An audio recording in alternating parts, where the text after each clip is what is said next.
All right. If you don't use the YouVersion app, but you have a smartphone or a tablet and you like to follow along on that, let me recommend getting this app, using it. In it, you'll find the passage of Scripture that we're studying every Sunday, but then there's also some extra thoughts and ideas that go along with it. Often, some of the things that I don't have time to talk about on Sunday morning, I'll throw into the YouVersion app, and you can see it there. We'll also give you links to other articles or videos that you can read or watch to dig a little deeper based on what we've said this morning. So you can look there. We're going to be in Matthew 5 this morning, as we've been for the past several weeks. This is week 4 of our Wait, What? series. And here's what we're doing. This is a small little piece of the Sermon on the Mount, probably the most important sermon ever preached. Jesus begins this section of Matthew 5 by saying, if you want to please God, your righteousness must exceed that of the Pharisees. Now, we hear Pharisees and we immediately think, oh, they're the bad guys of the Bible because they were against Jesus. But back then, most people looked at the Pharisees and said, they're respectable, they're the religious leaders, we should honor them, we should follow them. And so when Jesus said, your righteousness has to exceed theirs, probably a lot of his listeners would have said, wait, what? What did Jesus just say? How can we possibly be more righteous than the religious leaders of our days? And then at the end of this section of the Sermon on the Mount, Jesus said, so now you need to be perfect, even as your Father in heaven is perfect. And again, Jesus' listeners would have said, wait, what? Jesus, no, nobody can be perfect. So what does it mean for us to have righteousness that exceeds the Pharisees and to live perfect lives? Well, the truth is that none of us can do it. And that's the great part of the story, is that we don't have to be perfect because Jesus was perfect for us. And so Jesus lived a perfect life. He did everything he was supposed to do. He never did anything he wasn't supposed to do. And at the end of his perfect life, he died on the cross to take the penalty for our imperfections. So if we give him our imperfect life, in exchange, he gives us his perfect life. So when God looks at us, he sees us like Jesus, and he sees us as sinless and perfect. But he also gave us the gift of the Holy Spirit. And the Holy Spirit guides us and equips us and empowers us and changes us. So that what happens is Jesus gives us a new heart, and then the Spirit changes us from the inside out. And so as we look at this section of Matthew 5, where Jesus is talking about what our heart should look like, we know that this is what we're going to be as the Spirit changes us. So we recognize, hey, we've not all arrived, and that's okay. When we show up here at the gathering on a Sunday morning, we all recognize that I'm messed up and you're messed up, we're all messed up, and that's okay because Jesus is making us better through the Spirit. And so as we read this passage today, one of our questions is, how can the Spirit empower me to live out what Jesus is calling me to do? All right, so if you've got your Bibles, your phones, your tablets, open to Matthew 5, and we're going to get started in verse 33. Remember that here Jesus is going to say, you've heard it said, and so he's talking about what has been taught, what is the law, and then he's going to reinterpret it and help people to understand what's the heart behind it. Here's where he begins. Again, you have heard it said to those of old, you shall not swear falsely, but shall perform to the Lord what you have sworn. So Jesus is still talking about the Ten Commandments. The past several weeks, we've shown how he was talking about the Ten Commandments, and here it's another commandment, thou shalt not bear false witness against your neighbor. Now that's a good thing, right? Don't swear falsely. Don't lie about other people. But there's another law that he's talking about here also that was taught by the Pharisees, and it was this. If you make an oath to God, you need to keep it. In other words, if you find yourself in a situation and you want to get out of it, or there's something that you want and you want God to provide it for you, and you pray a prayer like, God, if you will give me this, then I will do that. Then the law says if you pray that prayer, you've got to keep your vow. You've got to keep that oath. And so Jesus says, you've heard it said that this is the teaching of the law. And the people would have heard what Jesus was saying, and they would have nodded because, yes, that makes sense, right? You shouldn't lie, and if you make a promise to God, you should keep it. We all agree with that. We may not be perfect. We all mess up on those things, but we all agree that those are good things. But Jesus now, he says, but I'm going to take this a little bit deeper. We're going to dig into this a little bit more because I want you to understand what this really means for you. Verse 34, but I say to you, do not take an oath at all, either by heaven, for it is the throne of God, or by the earth, for it is his footstool, or by Jerusalem, for it is the city of the great king. And do not take an oath by your head, for you cannot make one hair white or black. So what is Jesus saying here? Because this seems kind of strange. What is it? Don't take an oath at all, either by heaven or by earth or by Jerusalem, or even don't take an oath by your head. What does that even mean? Well, to understand this, we have to know a little bit about the kinds of oaths that were being taken by the people in Jesus' day. Now, one of the obvious ones is the one we already mentioned. Maybe like a foxhole prayer, where you say, God, if you'll give me this, then I will give you that. Now, this is problematic. And maybe we don't think of this as problematic, but consider this. Essentially what we're saying is, God, I am hiring you to do something for me. God, if you will do this for me, then I will pay you. Right? Okay, God, I've got to get out of this situation. If you rescue me, I'm going to up my tithes 10%. So I'm saying, God, do what I want you to do and I'll pay you. Now, how do you think God feels about that? It's like if your kid came to you and said, Dad, I want a cookie. No, son, you don't need a cookie. Dad, if you give me a cookie, I'll give you a nickel. Now, I'm not impressed by a nickel. I'm like, yeah, no cookie. And God is not impressed by what we offer him. He doesn't need anything from us. And so when we say, God, if you'll do this for me, I'll do this for you, he's like, well, I don't really need that from you. God is not for hire. Now, there's another kind of oath that some people would take, and this was one where they would try to demonstrate how truthful they were by saying something like, I swear to God, I'm telling the truth. Now, maybe you've heard someone say that. Maybe you've said it yourself. What does that mean? What you're saying is, look, I know you don't believe me, but I'm calling down God from heaven as my witness.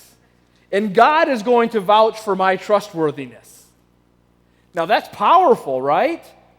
But is it really our place to demand that God be our witness? Is it really our place to demand that God vouch for us? And what if I do that and I'm not telling the truth? What have I done now? And so you see, there's a problem with saying, hey, I swear to God that I'm telling the truth. Because now I am demanding that God do something for me. I'm demanding that God serve as my witness. And so to kind of get around some of these problems, one of the things the Pharisees would do is find different people or things to swear on. So instead of saying, I swear to God I'm telling the truth, they'd say, well, I swear on heaven. Or I swear by the earth. Or I swear by Jerusalem, the holy city. I'm telling you the truth. You see, now it's not quite as bad, right? Because now I'm not really making God be my witness. It's something else that's really big and really important. Or maybe they might even say, I swear by my own head. And maybe in modern days we might say, I swear by my mother, right? Or I swear on my mother's grave, or whatever else it might be. And here's what Jesus is responding to that. He's saying, look, don't swear at all. Don't take oaths at all. Because look, what is heaven? It's the throne of God. What is earth? It's his footstool. What is Jerusalem? It's his city. And even if you're swearing by your own head, who made you? You see, what Jesus is saying is, you might think you're getting away with, making an oath or taking a vow here, but it's still all God's. He's the creator. He made it all. And so listen to what Jesus says next in verse 37. He says, look, let what you say be simply yes or no. Anything more than this comes from evil. Jesus says, don't swear at all. Don't take an oath at all. Just be honest. Just tell the truth. You should be known as such a trustworthy person that if you say yes, everybody knows it means yes. And if you say no, everybody knows it means no. Who needs to say things like, I swear by heaven, I swear on all that is holy, I'm telling you the truth? It's the person who doesn't always tell the truth. This time I'm telling you the truth. Yeah, I know last time we talked, I didn't swear by heaven, but this time I am swearing by heaven, so this time it's true even though it wasn't last time. Jesus says you should be a person who is so trustworthy, who is so full of truth, that people just know when you simply give your word, that is enough. Now that feels like something that's almost impossible in our world, because our world has really lost touch of what truth is and what truth means. Now, sometimes we think this is a new thing, right? Man, our world has really gone down the toilet the last 20 years, right? But it's been that way forever. Okay, we've always struggled with truth. In fact, if you go back to the life of Jesus, remember when Jesus was standing before Pilate, and Pilate's interviewing Jesus, trying to decide whether to condemn him to death or not. And he listens to all that Jesus has to say. Who are you, Jesus? What's your message? What's this all about? And at the end, Pilate realizes that Jesus is right. He realizes that there's nothing he can do or say, that this man does not deserve to die. But he's afraid to say that. He's afraid to tell the truth. And so what does Pilate say? What is truth?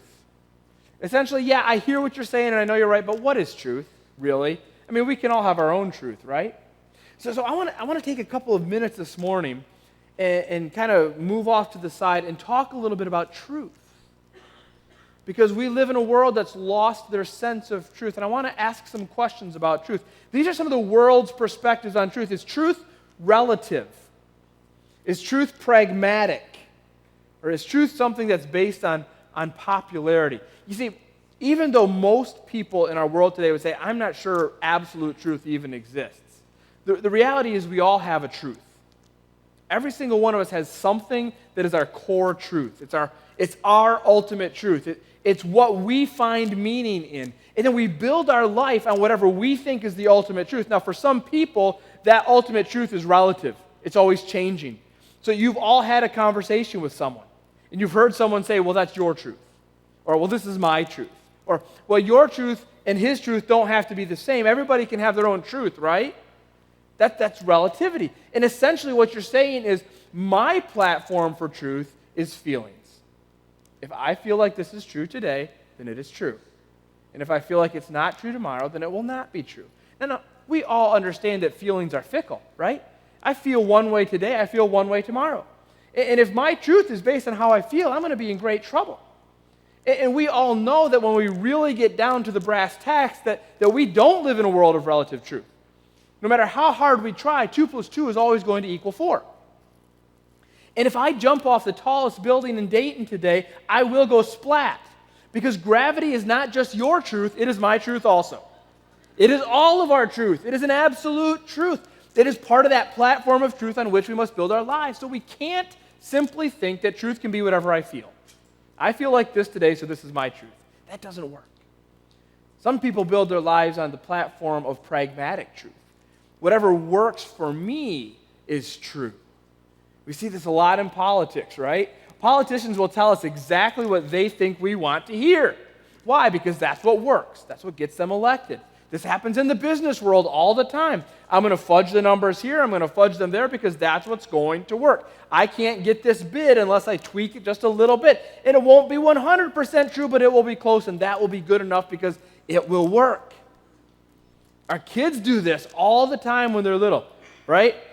Son, did you eat that cookie? No. Well, then why are the crumbs all over your mouth? I didn't eat the cookie. See, he thinks if he lies, it's going to work and he's not going to be punished. And so he's willing to tell a lie even though he knows it's not true because he thinks that's what will work. And we live in a world where many people's truth is based on what works. Unfortunately, what works for you might not work for me. And more importantly for you, what works for me might not work for you. And so if my truth is based on what works for me, that's not good news for you. Some people base truth on what is popular. We call this peer pressure. We see it the most these days in polls, right? You can't look anywhere without seeing a poll. And essentially, a poll is telling you, here's what everybody else thinks, and so you should think this too. Polls are used as persuasive means, and I don't understand that because why does it matter what everyone else thinks? Why should I be persuaded by where the majority is going? What if I had gone with the majority in Nazi Germany? Were they right? Was that true? That's what was popular. There's a fascinating new show on Netflix, and I wrestled with whether or not to talk about it, because ethically I'm really torn. I think it may be a really bad idea, but I think it's called The Push, and it's this show, it's a reality show where they're trying to convince a guy to push another person off the roof of a building. And you think, well, why would anybody do that? But the show is designed to put pressure on him throughout the whole course of an evening. So in 2 hours, he goes from just a regular guy to a guy who may or may not, I'm not going to spoil it for you, may or may not be willing to push someone else off a roof and kill them. And it's all about how we respond to peer pressure, how we respond to other people.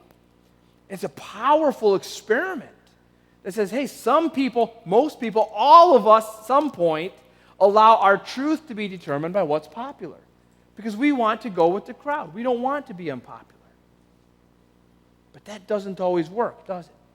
You see, we need something better than this as our platform of truth. We need something better than this on which to build our lives, where we can find meaning. It can't just be our feelings. It can't just be what works. It can't just be where the crowd is going. How do we know what is ultimately true so we can find meaning in that and build our lives in a way that matters? The book of John was written by Jesus' best friend, John. And really, John wrote the book so that we could know the truth. He actually says that right at the end of the book. He said, I'm writing all this stuff so you'll know the truth.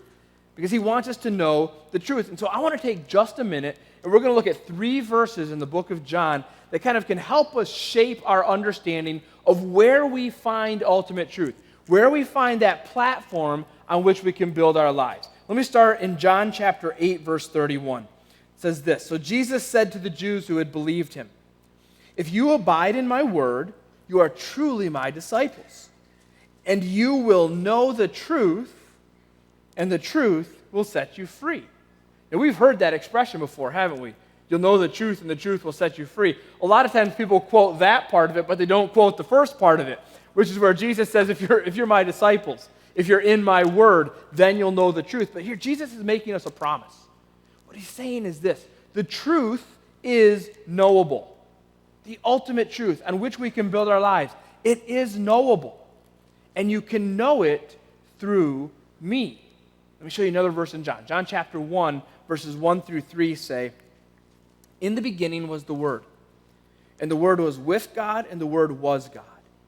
He was in the beginning with God. All things were made through him, and without him was not anything made that was made. Now, John here is referring to Jesus as the Word. And when he calls Jesus the Word, he's using a Greek word, logos. And this was not a word that he invented or came up with on his own. It was a word that came from Greek philosophy hundreds of years before John. And it was the word the Greeks would use to describe ultimate truth. Okay? It's the meaning that sits behind and beneath and through everything. So the idea was that this logos, this ultimate truth, this is reason, it's logic, it's how we can know everything that we know. Now think about it. This is a concept. It's an idea. And it becomes known through words. And so words actually kind of become the clothing of the logos. So as we speak and listen and write and read, we begin to know about this ultimate truth the Greeks would talk about. But here's what John is saying. John is saying it's not just words that allow us to know the truth. It's Jesus. Jesus is not just a way that we hear the truth or read the truth. Jesus is the truth in flesh. We can see him. We can touch him. We can engage with him. We can experience him. Jesus makes the truth knowable because he is the truth. That's why John says, look, all things were made through him. He was here from the very beginning, and there's nothing without him. It is Jesus that is the ultimate truth, and it is Jesus' truth that must be the platform on which we build our lives. One more thing that John teaches us about Jesus, John 14:6. Here's Jesus, and he's talking to his disciples, and he says this, I am the way, the truth, and the life. No one comes to the Father except through me. Jesus himself said, I am the truth. He is the ultimate truth. He is the foundational truth. He is the eternal truth. He is the truth we need on which to build our lives. Understand this. The answers to life's most difficult questions can all be found in Jesus, the truth. Why am I here? What's the purpose of life? Why do bad things happen to good people? Why is there suffering in the world? Why is there evil in the world? How is all of this going to end? What happens after death? All of these questions can be answered by Jesus. So here's what we're going to do. After Easter, our next sermon series is going to be called Life's Biggest Questions. And what we're going to do is we're going to talk about how Jesus is the answer to all of these questions that seem so difficult to understand. So I hope you'll plan right now to be here after Easter for about 9 weeks as we walk through some of life's most difficult questions. Jesus is the truth. So if we're looking for the foundation on which to build our lives, if we want to live lives of truth, that truth must be rooted in Him. That's why He said in Matthew 5:37, simply let your yes be yes and your no be no. Here's what He's saying to us. I want you as my followers to be people of truth. Because Jesus is the truth, His followers ought to live lives of truth. Because all truth comes from Him, all truth should evidence itself through us. Now, we have a word to describe this kind of life. The word is integrity. We all know that word. We've all heard that word. Many people have written about what integrity is and how it plays out in our lives. If you do a Google search for quotes about integrity, you'll find hundreds and hundreds of quotes because most people understand that integrity is critical to living a successful life. So let me read for you what some people have written about what integrity is. Integrity is doing the right thing the right way at the right time for the right reason. By the way, if you want to write some of these down, I'm going to go too fast for you, but if you have the YouVersion Bible app, you can get them there. They're all in there. Integrity gives you real freedom because you have nothing to fear since you have nothing to hide. Integrity is choosing your thoughts and actions based on values rather than personal gain. Integrity is not something you show others. It is how you behave behind their back. Integrity is the choice between what is convenient and what is right. Wisdom is knowing the right path to take. Integrity is taking it. These are all really good, aren't they? And you hear some of these, you're like, yeah, that's good. That resonates with me. So I try to pull all of these different thoughts together and create my own definition of an integrity. And here it is. Integrity is when your actions consistently match your words, even when no one is watching. Does that make sense? Integrity is when your actions consistently match your words, even when no one is watching. So the word integrity means wholeness. Okay, it comes from the same root as the word integer, which is a whole number. And so there's this idea of wholeness or consistency, that I live as one. So there's not different parts of me. But here's the thing. If you look at this definition, your actions consistently match your words, even when no one is watching. It is possible that someone could live a horrible life and be a terrible person and still live with integrity. Let me show you how that works. I hate celery. I've talked about this before. I don't know why people eat it. It's a stick. And it has no taste at all, right? The only thing celery tastes like is whatever you're eating with it. So if you dip it in vegetable dip, it doesn't taste like celery, it tastes like vegetable dip. If you scoop peanut butter with it, it doesn't taste like celery, it tastes like peanut butter. So look, just skip the celery and use a spoon. Then you don't get all that stringy stuff caught in your teeth. So I hate celery. Now imagine that because I hate celery, I decide I am going to spend the rest of my life campaigning against celery. So I start a Facebook page and I get a Twitter account like the Anti-Celery League, and I just go crazy telling everybody in the world, no celery, no celery, no celery. And I decide all my sermons are going to be about why celery will send you to hell. By the way, that's not true. Imagine as I go on with my campaign, I decide, you know what, I'm not doing enough. It's time for me to take action. And so I start going into restaurants. And I just kind of walk through the restaurant. Now, anybody who's got celery on their plate, I just knock their plate off the table. And I say, you don't know, but I just saved you. You don't need that celery. And if they got celery in their soup, I turn the soup over on the table. And I go back in the kitchen and I find the chef and I take his celery and I rip it away and I run out of the restaurant and throw it in the dumpster. And now I start to feel like I'm making some progress in my anti-celery campaign. But there's more I can do. So now I start to find the celery farms. And across America, whenever I find a celery farm, I light it on fire and I torch it and I burn the entire crop. And before long, I have destroyed celery in America. How great is this, right? Now let me ask you a question. Am I acting with integrity? We're like, oh, I don't like this, right? Because this doesn't feel like integrity to me. But by this definition, I'm acting with integrity, aren't I? Because my actions consistently match my words.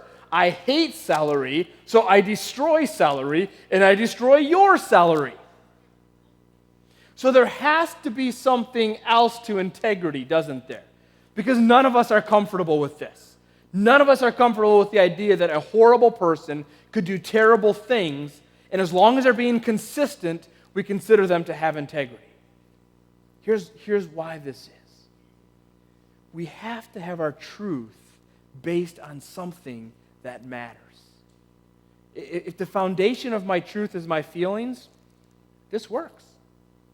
If the foundation of my truth is whatever works, it's pragmatic, this works. If the foundation of my truth is whatever the crowd is doing, this works. But we know this isn't right. So let me give you a better definition of integrity, all right? True integrity is when your actions consistently match those of Jesus, even when no one is watching. Just a small, tiny difference, but it makes a huge difference, right? Because now it's not about what I feel. It's not about what works. It's not about what the crowd is doing. It's about who Jesus was. It's about what Jesus did.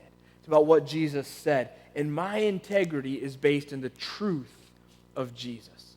That's what he wants us to be. He wants us to be people whose lives are consistent with his life. The Apostle Paul wrote about this. In Romans 12:2, Paul wrote, "Do not be conformed to this world, but be transformed by the renewal of your mind, that by testing you may discern what is the will of God, what is good and acceptable and perfect." Paul says, don't be conformed to this world. What does it mean to conform? To conform means to change, but it's an external change. It's like a chameleon that I change no matter where I'm at. Whatever situation I'm in, I change to match this situation. So when I'm with this group of people, I act this way. And when I'm with this group of people, I act this way. There's a fantastic Seinfeld episode about this. I don't know if you know much about Seinfeld, but there's four main characters, George, Elaine, Kramer, and Jerry. And George has this crisis because George loves to hang out with his friends, Jerry, Kramer, and Elaine. And when he's with them, he's this fun-loving guy who does all kinds of crazy things. But George is also engaged to Susan. And when he's with him, he's got to be the responsible fiance that takes care of her, that's doing the right things. And so he tries to keep Susan separate from his friends. But then Elaine and Susan become friends, and it all culminates in this moment when George confronts Elaine. He says, "Elaine, you can't be hanging out with Susan anymore." And she says, "Well, why not?" And he says, "Because you're killing independent George." See, sometimes we think that's how we can live, right? I've got independent David over here, and I do whatever I want, whenever I want, and I've got responsible David over here, and maybe up here I've got Sunday David, right? And I've got all these different people that I am, and I conform based on where I am and who I'm with. And Paul says, no, no, no, no, no. That's not how we live. Why? Because we've been changed from within. We've been renewed. Our spirit, our mind has been changed by Jesus. And when you give your life to him, all of your imperfections, all of your faults, and in return he gives you his perfection, you no longer change to be like those around you. You live like Jesus no matter where you are. I know you've heard it said that Christians or churchgoers are hypocrites. Do you know why people say that? People don't say that because of what we do when we're here. People are okay with what we do when we come together on Sundays. They're fine with us talking about Jesus. They're fine with us worshiping God. In fact, they think it's great. They're good with the fact that we say we follow Jesus. They don't call us hypocrites because of what we do on Sunday. They call us hypocrites because of what we do on Monday. Because on Sunday we say, I love Jesus. And on Monday our lives don't show it. On Sunday we say, I follow God. And on Monday there's no evidence of that. Why? Because we're conforming. Because we're not living lives of integrity. Our life isn't rooted in the truth of Jesus. So Paul says, don't conform to this world. Don't change based on who you are on Sunday, be on Monday. Who you are during the week, be that on Sunday. Allow Jesus to change you from within, to make you into the person he created you to be. And then live consistently with integrity as that person. We're gonna close up our time here in just a second. We're going to sing a song called My Lighthouse. And it's actually about how God has shined his light into our life and has changed us, right? Because as God shines his life into us, he chases the darkness out of us. But what does that mean for us then? If he's chased the darkness out of our life, if he is our lighthouse, then what are we to be? We also are to be the light of the world. Jesus said that in the Sermon on the Mount, be the light of the world. A city that is set on a hill cannot be hidden. And the call to us is to be a lighthouse that shines into the darkness. A lighthouse that looks like the darkness is no use to anyone. And a Christian that looks like the world is of no use to anyone. If God has changed you, then be changed. Live consistently as the person he has made you. My prayer for us is that we will be people, that we will be a church that is shining light into the darkness because we are different from the world, because we live consistently according to the truth of Jesus. Let's pray. Father, thank you for changing us. Thank you for taking our imperfections and forgiving us, for pouring your grace over us. Thank you that we have your love in our lives. Help us to shine that out into the world around us. Help us to be people who live consistently according to who you've made us to be. Thank you for the privilege of representing you in the world. Thank you for this church where we can come and we can love one another, where we can show grace to one another. Help us to be not just a church inside these four walls, but a church that is taking your light into the world. In your name, amen.